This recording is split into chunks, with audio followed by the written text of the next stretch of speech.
नमस्कार, आप देख रहे हैं बी न्यूज़ और मैं हूं आपके साथ निशा। आज हम बात करने वाले हैं बच्चों के खान पान के बारे में, बच्चों के सेहत के बारे में। माता पिता अक्सर अपने बच्चों को स्वस्थ रखने के लिए क्या कुछ नहीं करते, लेकिन कई बार जानकारी का अभाव उनके बच्चों के स्वास्थ्य को प्रभावित कर सकता है। ऐसे में अगर हम शुरुआत से ही ये जाने कि बच्चे को कब किस उम्र में स्वास्थ्य से जुड़ी कौन सी परेशानियां हो सकती है, तो हम उन्हें हमेशा मानसिक और शारीरिक रूप से फिट रख सकते हैं।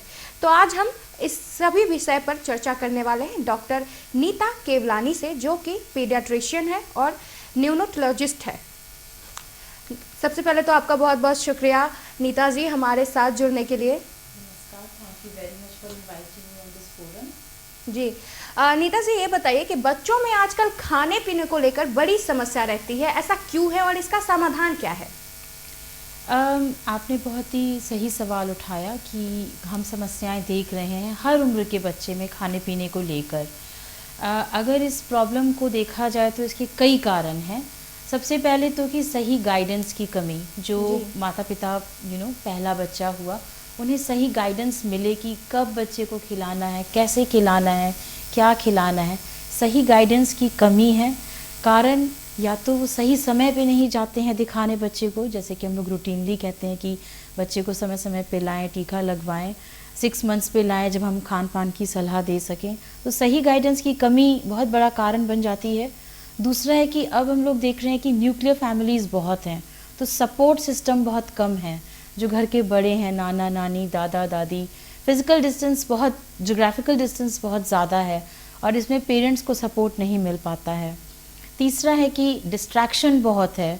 जो बाकी उम्र की बच्चों की यदि बात करें, नवजात की बात ना करें, तो फास्ट फूड, चॉकलेट्स, ये सब जो इतना इजीली अवेलेबल हो गया है, गली की दुकानों में अवेलेबल हो गया है, 5 रुपए की पैकेट्स में अवेलेबल हो गया, ये पहले नहीं था। तो बच्चे अब उनके लिए ज़्यादा मंत्रमुग्ध रहते हैं, उन चीज़ों की तरफ ज़्यादा लपकते हैं वो। तो मैं अपने पेशेंट्स को हमेशा कहती हूँ कि अगर आप बच्चे को चॉकलेट खिला देंगे तो वो सेब क्यों खाएगा? जिस चीज़ में ज़्यादा मज़ा आएगा वो वही करेगा। तो ये डिस्ट्रैक्शंस बहुत हैं। उसके बाद मैं ब्लेम करती हूँ कि जो फूड सप्लीमेंट्स हैं, मैं नाम नहीं लूँगी because again it will become controversial, high advertisement की इससे आपके बच्चे की ग्रोथ ज़्यादा होगी, प्लस माइनस। मैं कहती हूँ ये सब सप्लीमेंट्स हैं। जो मेन चीज़ें हैं, जो हमारे जो रोड पे जो मौसम की चीज़ें अभी सेल हो रही हैं, सब्जियां हैं, फल हैं, उन पे ज़्यादा ध्यान केंद्रित करें देन कि आप बाकी चीज़ों पे कि ये इससे मेरे बच्चे की ग्रोथ होगी। तो ओवरऑल गाइडेंस बहुत ज़रूरी है। और इसके अलावा अब परिवार भी छोटे हो गए हैं। पहले एक बच्चे की संगत में दूसरा बच्चा खा लेता था, चाचा और ताई साथ रहते थे। अब ये सब टूट रहे हैं, परिवार अलग अलग रह रहे हैं, 1 या 2 बच्चा है। और कोविड ने तो और भी काफ़ी ख़राब किया, क्योंकि हमारे बच्चे जो 18 महीने से 2 साल के बीच सोशली प्ले ग्रुप्स में जाते हैं या 2 बच्चों से मिलते हैं, अगर परिवार के नहीं तो मोहल्ले के ही सही, इससे भी बच्चे जो हैं एक दूसरे से नहीं मिलने के कारण, सोशल आइसोलेशन के कारण भी इधर रिसेंटली हम लोग बहुत ज़्यादा ये प्रॉब्लम देख रहे हैं खान पान की। जी नीता जी, ये बताइए कि सीजन चेंज हो रहा है, इस पर बच्चों के स्वास्थ्य पर जो असर पड़ रहा है उससे कैसे बचा जाए? क्योंकि सर्दी चली गई, अब गर्मी आ रही है और गर्मियों में आपको पता ही है कि धूप के वजह से बच्चे कितने बीमार होते हैं, तो इससे कैसे बचा जाए? देखिए अगेन जो सीज़न चेंज हो रहा है उसमें सबसे पहले तो हाइड्रेशन बहुत ज़रूरी है। पर्याप्त मात्रा में बच्चे को पानी दें, समय समय पे दें। कम उम्र के बच्चे जाहिर नहीं कर पाएंगे अपनी इस नीड को, उस पर ख़ास ध्यान दें। मौसम के जो फल हैं जैसे कि तरबूजा, खरबूजा, खीरा, ककड़ी, इन सब में बहुत पानी की मात्रा रहती है, वो भी बच्चे को दें। डाब का पानी, घर का बना शिकंजी। तो हाइड्रेशन इज़ वेरी इम्पॉर्टेंट। सही तरह के कपड़े पहनाएं। गर्मियाँ आती है तो मच्छर भी बढ़ते हैं, तो कॉटन का ही पहनाएं, लेकिन फुल स्लीव पहनाएं ताकि मच्छर बच्चे को ना काटें। और ग्रोइंग चाइल्ड के लिए ऑर्गेनिक न्यूट्रिशन में क्या क्या करना चाहिए? देखिए ऑर्गेनिक न्यूट्रिशन इसकी किस तरह से उस चीज़ को उपजाया गया है, ठीक है, किस तरह से जो हम चीज़ खा रहे हैं उसकी फार्मिंग की गई है, क्या केमिकल्स यूज़ किए गए हैं या नेचुरल चीज़ें यूज़ की गई हैं। ऑल इन ऑल मेरा यही सजेशन है कि जो भी निकटतम सुविधाएं आपके पास हैं, वहाँ जितनी भी नेचुरल चीज़ें हैं, जैसे कि फल है, सब्जियां हैं, अनाज है, दलिया है, दालें हैं, दूध है, दही है, पनीर है, इन सब का सेवन बच्चों को करवाएं। आई डोंट थिंक कि हम जाके अब इस पे कर पाएंगे कि कितना ऑर्गेनिक क्या चीज़ है। हाँ, ज़रूर जैसे आप खरीद रहे हैं सब्जी या फल बाज़ार से, तो एडिक्वेट उनका वॉशिंग एंड क्लीनिंग करें, ताकि जो एडिशनल पेस्टिसाइड्स या कुछ भी हैं वो चले जाएं। पर्याप्त मात्रा में उसको पानी में भिगो के रखें, ताकि जो भी केमिकल्स उस फल की स्किन में हैं तो वो जाएं। बहुत पेरेंट्स पूछते हैं सेब छील के खाएं या बिना छील के खाएं। अगेन मेरा यही एडवाइस है कि अगर आपको लगता है कि उसकी स्किन अच्छी नहीं दिख रही है फल की, तो छील के खाने में ही बेहतरी है। जी नीता जी, ये बताइए कि कोविड-19 का जो सिचुएशन है, अभी भी कुछ केसेस सामने आ रहे हैं, उसमें उससे बच्चों को दूर कैसे रखा जाए, और जो नवजात शिशु है उनको कैसे दूर रखा जाए? देखिए, कोविड-19 इन्फेक्शन एक वायरल इन्फेक्शन है जी। और ये सांस के द्वारा एक रोगी से दूसरे रोगी को जाता है। बच्चों को बचाने के लिए वही नियम है जो बड़ों के लिए हैं। वही अपना मास्क का गार्ड नीचे ना करें, मास्क पहने, बच्चे को भी प्रेरित करें। समझदार बच्चा, 5 साल से ऊपर के बच्चे इस बात को समझ रहे हैं, 5 साल से कम के बच्चे को भी समझाएं। और यदि ऐसा है कि नहीं मान रहा है तो भीड़ वाली जगहों पे बच्चे को ना ले जाएं जब तक कि माहौल ठीक नहीं होता है। हैंड सैनिटाइज करना, हाथ धोना, और अब तो सरकार टीके भी ले आई है बड़े बच्चों के लिए, और छोटे बच्चों के लिए भी काम चल रहा है। तो बच्चों को बचाने के लिए यही सब उपाय हैं। इसके अलावा जो रूटीन इम्यूनाइजेशन है वो टीके भी लेते रहें, ताकि बच्चे बीमार न पड़े, क्योंकि जब बच्चे बीमार पड़ते हैं तो एक इन्फेक्शन के ऊपर दूसरा इन्फेक्शन हावी होने में समय नहीं लगाता है। और सबसे बड़ी बात, न्यूट्रिशन का ध्यान दें, क्योंकि जो मैल नरिश्ड बच्चे होते हैं, जिनका न्यूट्रिशन अच्छा नहीं होता है, उनमें कोविड अपना वार ज़्यादा बुरी तरीके से करता है, वो बच्चे ज़्यादा बीमार पड़ते हैं। यदि आपके बच्चे को पहले से डायग्नोस्ड कोई हार्ट कंडीशन है या कोई लंग का कंडीशन है, जैसे कि एस्थमा वगैरह, तो अपने डॉक्टर से ज़रूर मिलें, क्योंकि वो आपको ज़रूरी टीके जैसे कि फ्लू का टीका वगैरह के बारे में नॉलेज देंगे, जिससे कि यदि कोविड उनको होता भी है तो उसका असर कम हो जाए। जी अब बात करते हैं खान पान के बारे में। जी। तो दूध बहुत इम्पोर्टेंट होता है, बच्चे हो बूढ़े हो सबके लिए। लेकिन कभी कभी क्या होता है ना कि बच्चे दूध से बच्चे को गैस का बहुत ज़्यादा प्रॉब्लम होता है। तो इसका जो डिफरेंसेस है, मेरिट और डिमेरिट, ये दोनों हमारे दर्शकों को बताएं कि दूध क्यों ज़रूरी है, और अगर दूध से गैस का भी प्रॉब्लम होता है तो इन दोनों के डिफरेंसेस ज़रा बताएं। देखिए, दूध 6 माह तक के बच्चे के लिए संपूर्ण भोजन है जी। और उस उम्र के बच्चे के लिए वो दूध ही है जिससे वो बड़ा होता है। और इसमें भी मैं बहुत एम्फसाइज करना चाहूँगी माँ का दूध। तो बच्चे के लिए 6 माह तक माँ का दूध बहुत ज़रूरी है। बच्चे के लिए 6 माह तक माँ का दूध बहुत ज़रूरी है। 6 माह से 2 साल तक भी माएँ अपना दूध पिलाएं, लेकिन साथ में बाकी जो अनाज है उसको भी इंट्रोड्यूस करना उतना ही ज़रूरी है। 6 माह तक, जैसा कि मैंने कहा, दूध संपूर्ण भोजन है। 6 मंथ से 2 इयर्स तक हम लोग कॉम्प्लीमेंट्री फीडिंग स्टार्ट करते हैं, जिसका मतलब है कि धीरे धीरे दूध की मात्रा कम करते हैं, अनाज की मात्रा बढ़ाते हैं।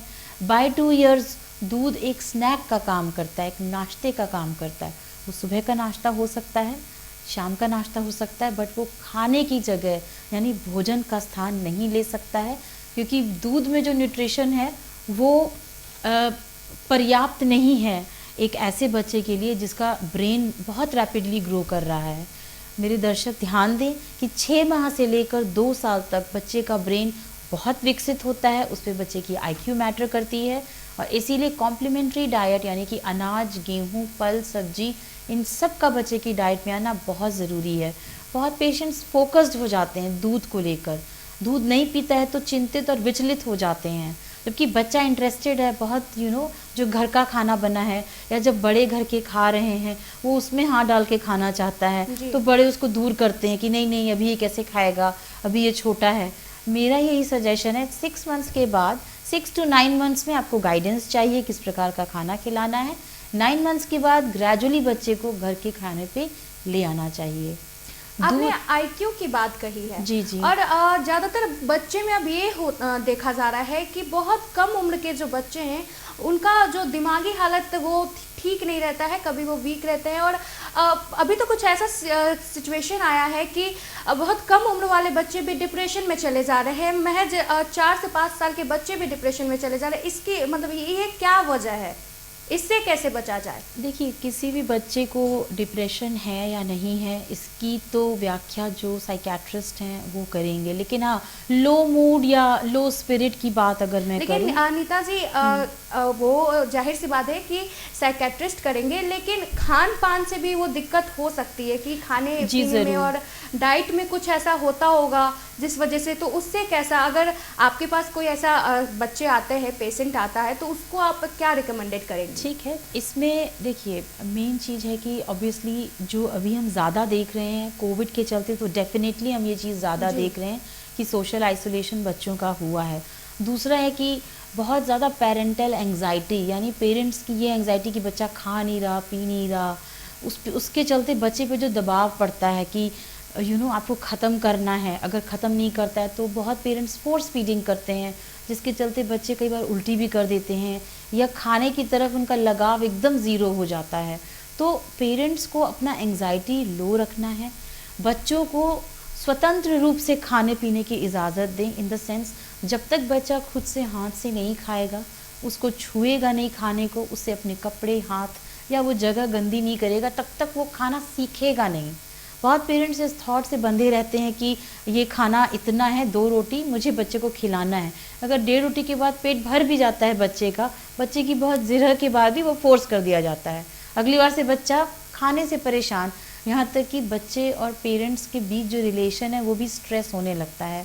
मैंने कई जगह घर में एक माहौल बिगड़ते देखा है जब बच्चे के खाने का समय है, क्योंकि मदर बहुत चाव से बनाई, बनाते बनाते थकी भी, अब उसको बच्चे को खिलाना भी है, उसमें भी वो थकी, और उसमें यदि स्ट्रगल आ जाता है तो कई बार तो गुस्सा, चिल्ला चिल्ली एंड कई बार इवन हाथ भी उठ जाता है पेरेंट्स का, क्योंकि उनको अंत में बच्चे की ही चिंता है कि ये ग्रो नहीं कर रहा है।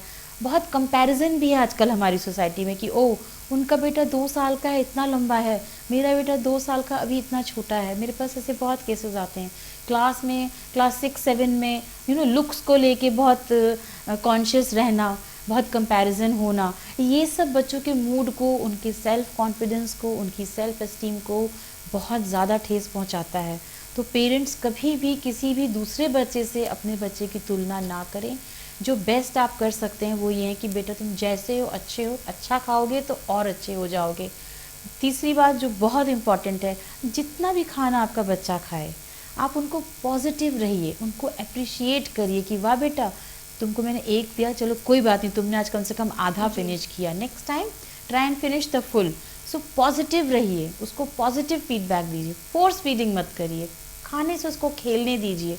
जितना हो सके एक सोशल बबल में, अभी जब तक कोविड का प्रकोप है, 2-4 फैमिलीज़ आपस में एक सोशल बबल बना के रह सकती हैं और मिलना जुलना कर सकती हैं।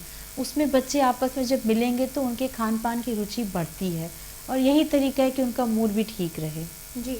नीता जी, हमें ये बताइए कि जो चमकी बुखार था वो अभी तक गया नहीं है, साइंस क्या फेल है इसमें, और इससे निपटने के लिए क्या उपाय है, क्योंकि अभी भी चमकी बुखार से बहुत सारे बच्चे की मौत हो जाती है, तो इसका क्या उपाय है?